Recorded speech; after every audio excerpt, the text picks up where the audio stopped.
এই সময়টাতে ও যেভাবে নিজের জীবন থেকে বাহ্যিক জগৎটাকে যেভাবে ও দেখেছে, যেভাবে বিচার করেছে, নতুনভাবে ও ভাবতে শিখেছে, জানতে শিখেছে, সেই ভাবনাটাই এই বছর আমাদের পুজো মণ্ডপে আমরা ফুটিয়ে।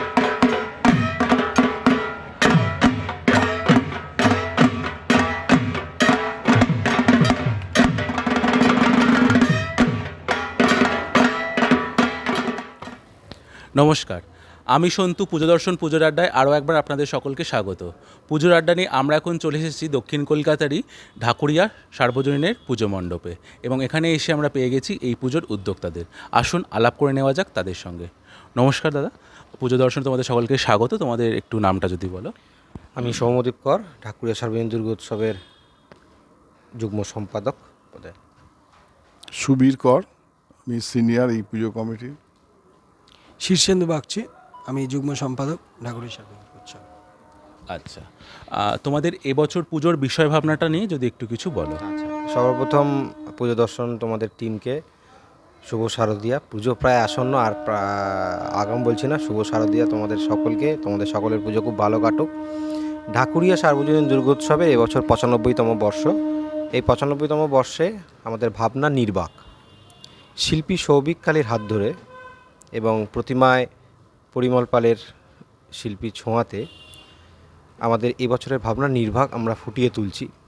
মূলত এই ভাবনার মধ্যে যেটা আমরা দেখাতে চেয়েছি, আমাদের শিল্পীর গত বছরে একটা ফেজ গেছিলো, একটা সময় গেছিলো জুলাই মাসের এই সময়। তার মুখমণ্ডলের মুখের মধ্যে একটা অপারেশন হয়, এবং তার ফলে হয় কি, তার প্রায় 1 মাসের ওপর কথা বলা বারণ ছিল। ঠিক এই সময়টায় ও একাই ঘরের মধ্যেও সময়টা কাটত, কারোর সঙ্গে কথা বলা, শুধুমাত্র মোবাইল তার ভরসা ছিল।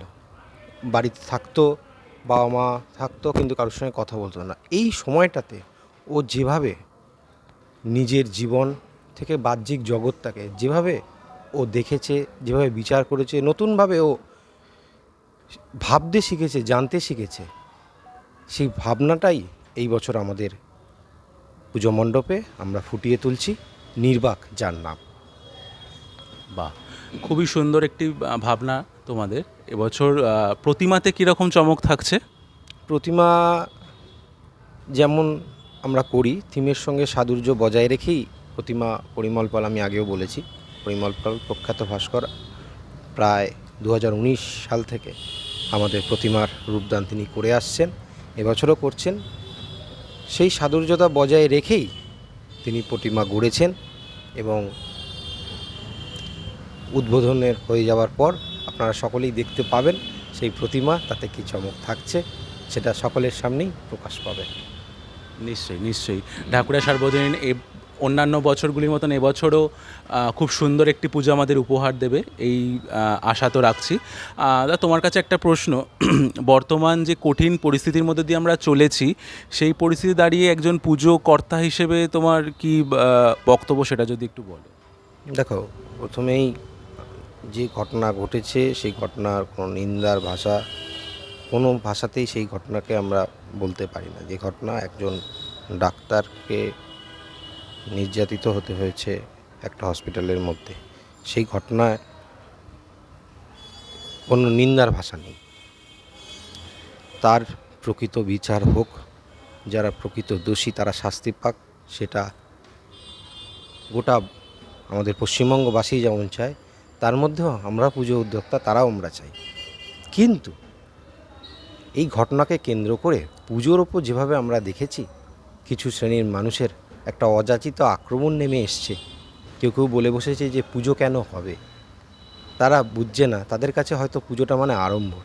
পুজোটা আড়ম্বর নয়। আজকে আমরা মণ্ডপ করছি, ছোট বড় সবাই বিভিন্ন মণ্ডপ করছে, সেই মণ্ডপ শিল্পীরা, পুজো যদি না হয় মণ্ডপ শিল্পীরা কাজটা কোথায় পাবে? যারা পুজোর সময় দোকান দেয়, স্টল দেয়, কিছু অতিরিক্ত লাভের আছে, তারা কোথায় যাবে? কত মৃৎশিল্পীর সঙ্গে জড়িত যারা লেবাররা যারা কাজ করেন, তারা কোথায় যাবে? আজকাল তো নানা রকম সব শিল্প মণ্ডপে গড়ে উঠছে, অনেক বাংলার হারিয়ে যাওয়া শিল্প, সেগুলো আমরা দেখতে পাচ্ছি বিভিন্ন মণ্ডপে ফুটিয়ে তুলছে। তো সেই সমস্ত কারিগর যাদের এখন সেই অর্থে আর কাজ নেই, তারা কিন্তু পুজোর মাধ্যমে তাদের একটা অর্থের ব্যবস্থা হচ্ছে। এখন পুজো যদি না হয় বা পুজোর যদি আমরা সেইভাবে নম করে করি, তাহলে তাদের তো পেটের ভাতটা জুটবে না। তাদের তো সেই যা রোজগারে তারা একটা ভাবনা রেখেছে এই যে পুজোয় আমরা এই অতিরিক্ত রোজগার করব, যে সমস্ত ডাইরেক্ট পুজোর সঙ্গে যারা যুক্ত সেইটা তারা পাবে না। তো পুজো হবে, তার সাথে প্রকৃত যা দোষী তারা শাস্তি পাক, বিচারও হবে। এটা আমাদের সকলের প্রার্থনা এবং আশা রাখি মা দুর্গার যে পরিস্থিতি হয়েছে, মা দুর্গার আশীর্বাদে সেই পরিস্থিতি থেকে আমরা আরও আগামী দিনে ভালো জায়গায় ফিরে আসব এবং সুস্থ স্বাভাবিক জীবনযাপন আমরা সকলে ফিরে আসব, এটাই কামনা করি। একদমই তাই, আমাদের সকলেরই সেটাই কামনা, সেটাই চাওয়া মা দুর্গার কাছে। দাদা, তোমাদের কাছে শেষ প্রশ্ন, আমাদের পুজো দর্শনে দর্শক বন্ধুরা কিভাবে আসবে তোমাদের মণ্ডপে সেটা যদি একটু বলে দাও। প্রথমেই বলে রাখি যে ঢাকুরিয়া সার্বজনীন দুর্গোৎসব ঢাকুরিয়া যে স্টেশন আছে, রেল স্টেশন, তার সন্নিকটেই পূজা প্রাঙ্গণ। তো যে কোনো দর্শনার্থী যদি ঢাকুরিয়া স্টেশন আসতে চায়, শিয়ালদা স্টেশন থেকে বজবজগামী ট্রেন বাদ দিয়ে যে কোনো ট্রেনে ঢাকুরিয়া স্টেশন নামলেই সামনে। এছাড়াও যদি কেউ বাসে আসতে চায়, ঢাকুরিয়া বাস স্ট্যান্ড নেবে, যে কোনো বাসে ঢাকুরিয়া বাস স্ট্যান্ড হাওড়া হোক বা অন্যান্য দূর দূরান্ত থেকে এসে ঢাকুরিয়া বাস স্ট্যান্ড নামলে ঢাকুরিয়া বাস স্ট্যান্ড থেকে 10 মিনিট। এছাড়াও যদি কোনো কেউ রুবি বা আমাদের কসবার দিক থেকে আসেন, তাহলে অ্যাক্রোপলিস থেকে সোজা রাস্তা যেটা আসে ঢাকুরিয়া স্টেশন দিকে, সেখানে অটোও চলে, সেই রাস্তা ধরেও তারা আমাদের পূজা মণ্ডপে এসে উপস্থিত হতে পারবে। বেশ, অনেক ধন্যবাদ এবং শুভকামনা তোমাদেরকে। বিগত বছরগুলির মতন এবছরও তোমরা যে অভিনব শিল্প ভাবনা নিয়ে ঢাকুরিয়া সার্বজনীন আমাদের সকল যে উপহার দিতে চলেছো, আশা রাখছি সবাই আসবে তোমাদের মণ্ডপে। সুতরাং আপনাদের ঢাকুরিয়া সার্বজনীন পুজো মণ্ডপে কিন্তু এবার আসতেই হবে। আপাতত এইটুকুই, আপনাদের সঙ্গে দেখা হচ্ছে পরের পুজো মণ্ডপে। নমস্কার।